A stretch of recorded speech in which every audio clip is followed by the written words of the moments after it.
imetuleta hapa leo ni ya mama anaitwa Fatuma. Tumeletewa somebody ghost anaitwa Mbudhi, alisimama huko Kikuyuni akakosa kiti. Na chenye imetuleta hapa leo si vurugu wa marapsha. Tunasema haki ya Fatuma. Na tunasema serikali ni ya na Isiolo ni ya UDA ama si ya UDA? Fatuma to Mbudhi ato. Hao watu unaona hapa ni wanachama wa UDA. Ndio. Kitu iliyoko sisi hatu complain ati chochote kwa ubaya. Watu wengine wanasema ati watu maybe nomination unaweza ukapatiwa ukaenda to any county. Lakini natoa point of correction. Kelvin Mbudhi ni mtu alivai Zingizo ward. Ni kweli ama ni uongo? Ni kweli. Kama alivai Zingizo ward akaanguka. Kweli ni ungwana kupatiwa nominated Isiolo County? Jina ya Fatuma Abdullahi ilikuwa ya kwanza na akaendelea mpaka dakika mwisho. At the end of the day, yani the last minute, jina ya Fatuma ikatolewa. Hiyo ni ungwani, ni uzuri ama si uzuri? Sisi kama wana UDA hatutaki corruption. Wakati wa dynasty na wakati wa deep state imeisha. Serikali yetu ni serikali ya mwananchi wa chini, ambapo ni sisi mahasla nation. Bottom up. Sisi hapa kilio chetu kubwa ni Fatuma Abdullahi aapishwe. Tunasema uongo ama ni kweli? Sisi serikali yetu si serikali ya dhulma. Tunataka Rigathi Gachagua, baba ambaye anapigania na corruption, aweze kusimama na sisi. Kwa vile hii ni corruption ya hali ya juu, hii ni kitu ya minority, sisi tukiwa marginalized. Tukipeana very good example, Adam Duale ambaye alisimama na RUTO 20 years ago. Sisi ni watu wa msimamo. Na Isiolo ni zone ya UDA. Hakuna mtu ajui. Tulimjenga William RUTO 100%. Ni kweli ama ni uongo? Bila agent, bila chochote, bila kusaidiwa na mtu yote, tulifanya kazi tukiwa voluntary. Tuliregister members tukiwa tumejitolea. Sisi ndio tulichagua Fatuma Abdullahi. Mimi nikiwa nasimama hapa nilikuwa nataka nomination. Nilikuwa nataka nipewe nomination seat because ninatosha. Hata ukinikagua ukiniangalia kutokea juu mpaka chini ninatosha.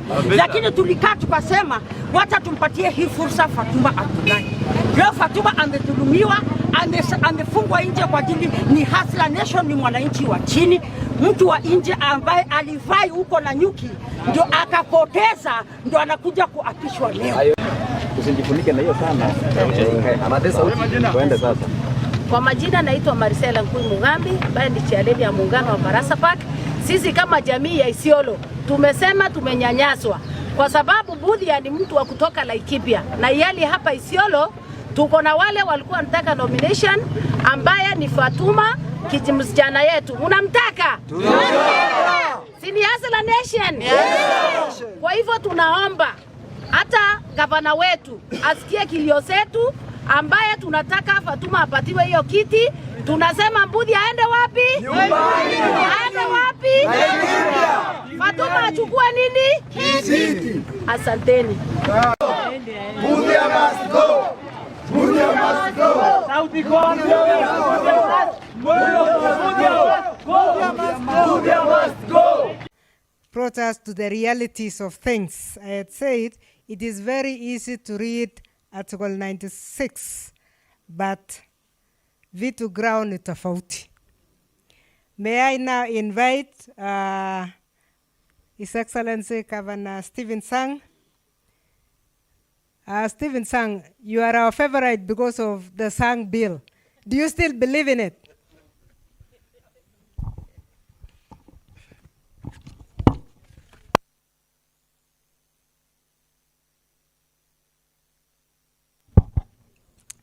Thank you, Senator Kamar. Right Honorable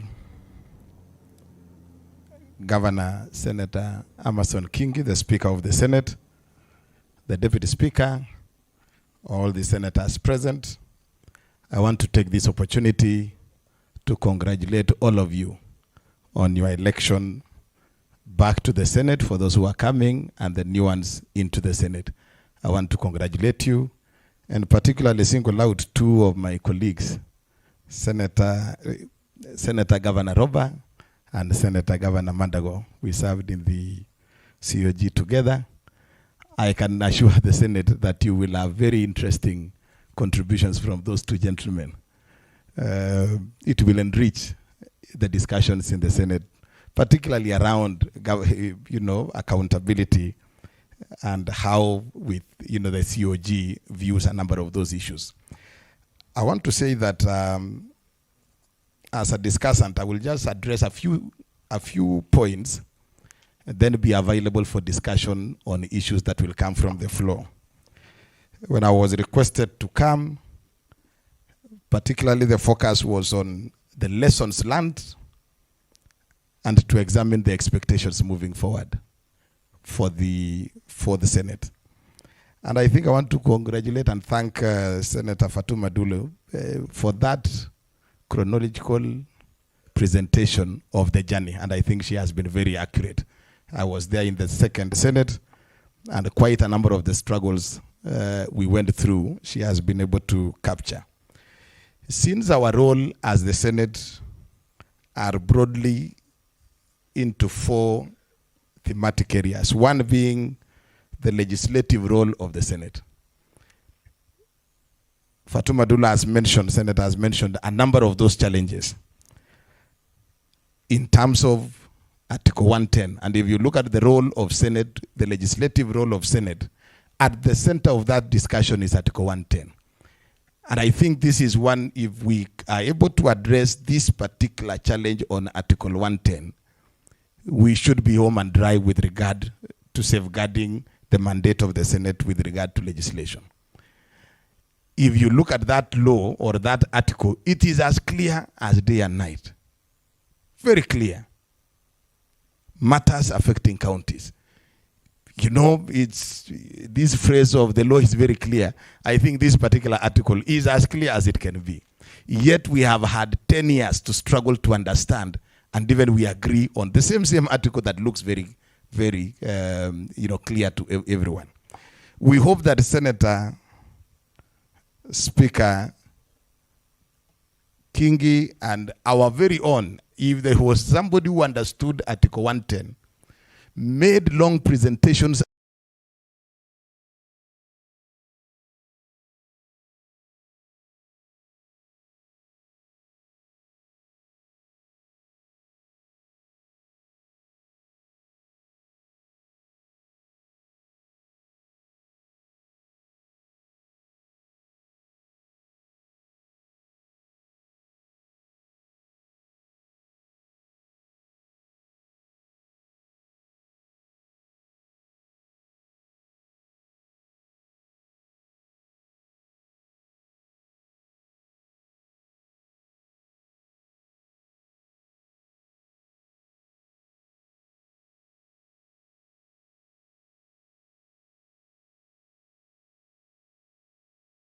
how we can be able to interact with the counties to know what is happening. You are told to oversight projects within the counties.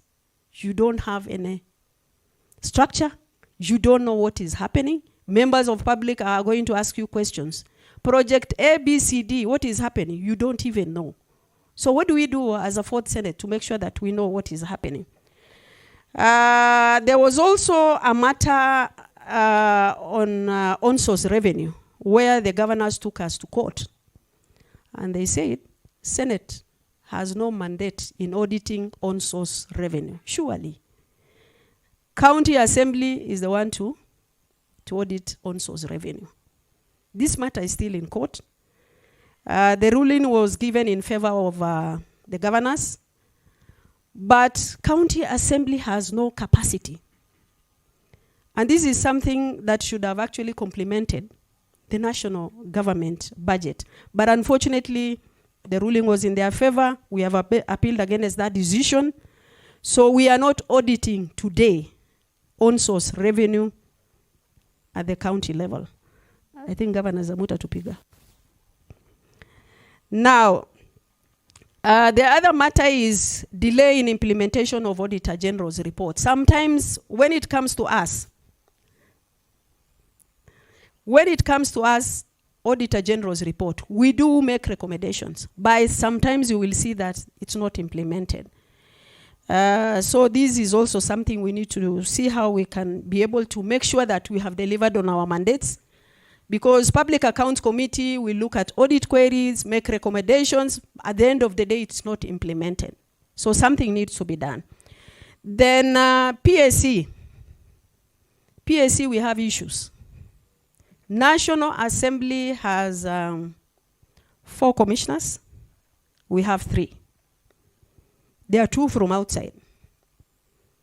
We should be having equal share because when it comes to voting on matters of welfare, we will normally have a challenge because we don't have numbers.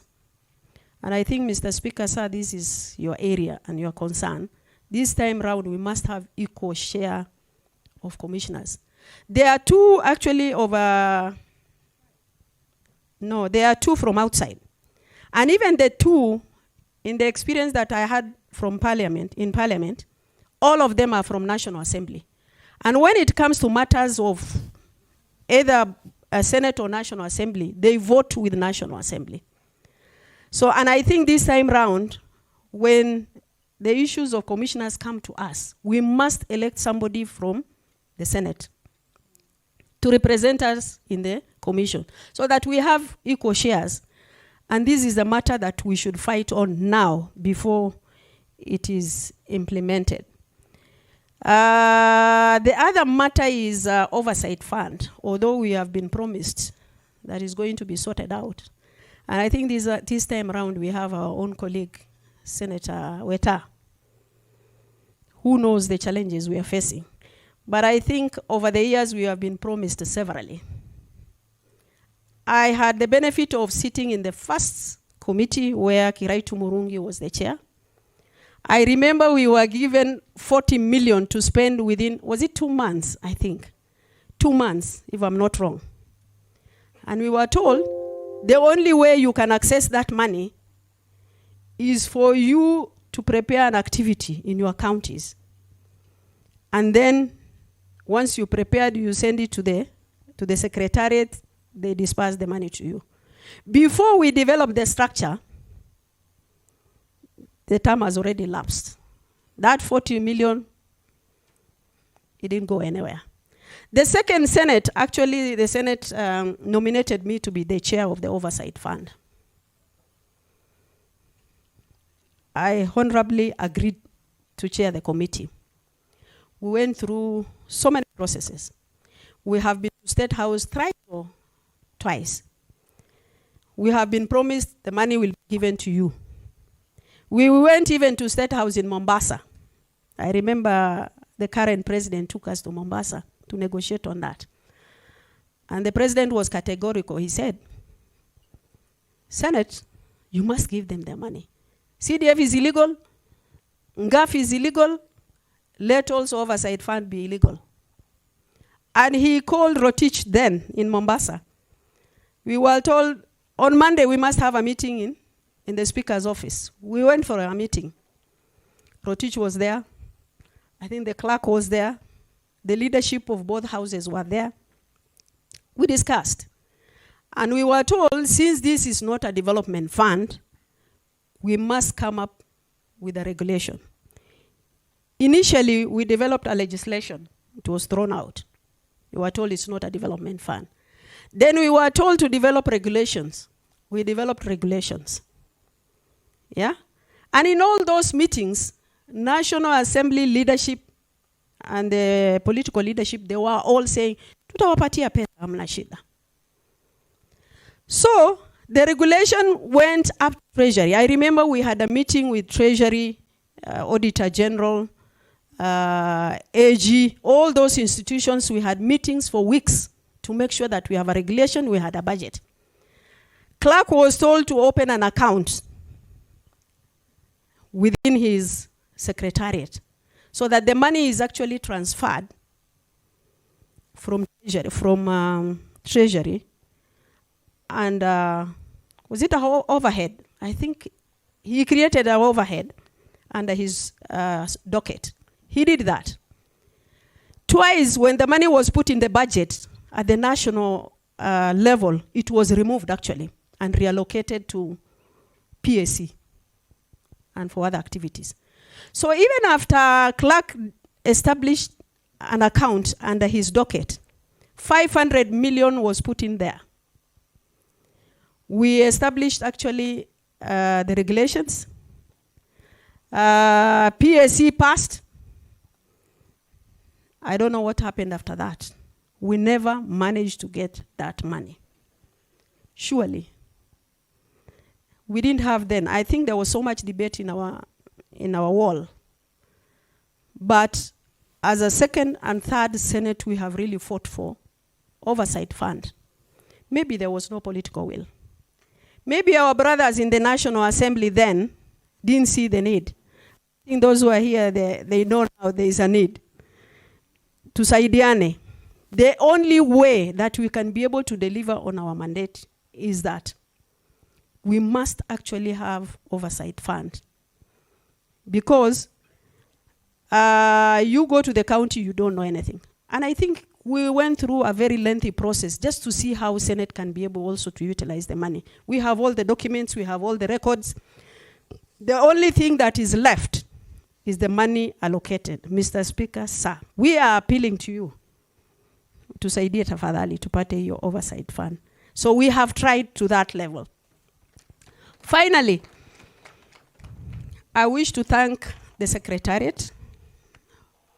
For the 2 terms I've been in the House, they have been quite useful. Very supportive, very professional. Those who are new, don't hesitate. You will get a lot of actually material shared with you. The only thing is that don't take your positions for granted. You need to work for it. You need to ask where there are questions. But the bottom line is, as senators, we have issues that actually put us together. We must unite where we need to unite to make sure that devolution works, to make sure that it delivers on its mandate. Issues of parties, yes, imeleta nyinyi katika bunge. But sometimes, I remember when we had the 3rd generation formula. Some of us, we had to abandon the government for the county. And I remember I was being summoned in Jubilee House. You either drop the leadership of the House or you support the division of revenue bill. I told them, chukua hiyo leadership. I can't abandon my county. So many of us actually had to be sacrificed because of that. So my appeal to you, let us work together for devolution, for ourselves, and for prosperity of our Senate and the leadership of this country. I thank you. It was, I think, chaired by Senator Murkomen. By the way, apologies from Senator Murkomen. He was the one to do this presentation, but he's out of the country, so I'm just stepping in for him. So I think it was Senator Murkomen and Mutula who were the chair and the vice chair. Then the issues came up that came up out of that select committee was lack of clarity on the shared spatial specific role of both houses. Lack of clarity on the meaning of the bill concerning county government, while also noting that all matters concerning counties, the legislative matters of the Senate with respect to money bills, which I have actually indicated. I remember very well, I don't know where that bill has been assented to. The National Assembly tried even to remove Senate from looking at international obligations. And you know most of those international obligations, some of them are matters governing county government. So we had to fight to make sure to reinstate it. And I think maybe, Dr. Okello, are you here? So, yes, have we reinstated that position? Oh, it's in progress. So you can imagine having removed from looking at international obligations. You are useless. because those matters, majority of them, and most of them are actually matters affecting county government.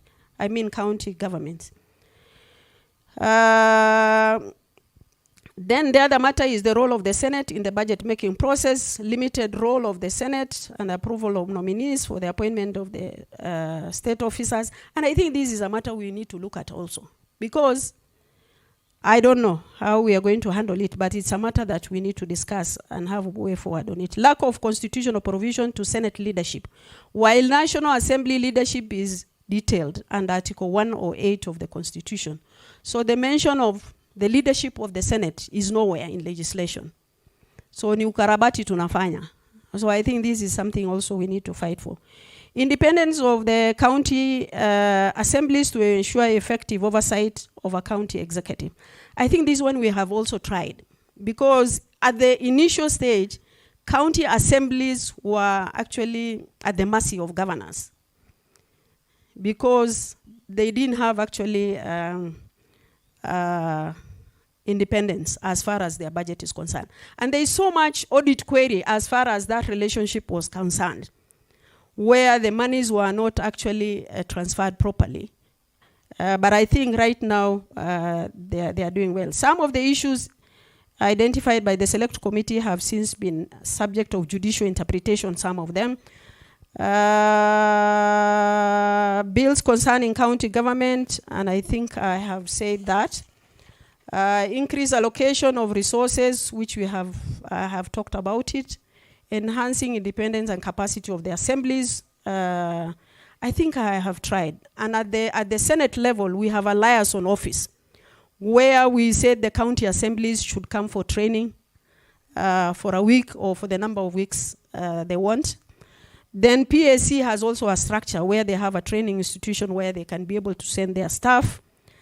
We have forums of devolution conference between ourselves and the governors and other relevant institutions. The legislative summits, which actually gives us a lot of interaction as far as the issues are concerned. Again, in the third Senate, we tried Senate Mashinani.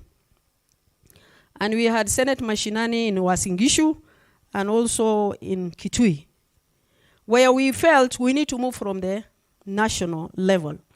And actually, people really appreciated that arrangement. And I remember it really profiled the Senate. And we tried to solve a lot of issues that were pending, be it audit issues, be it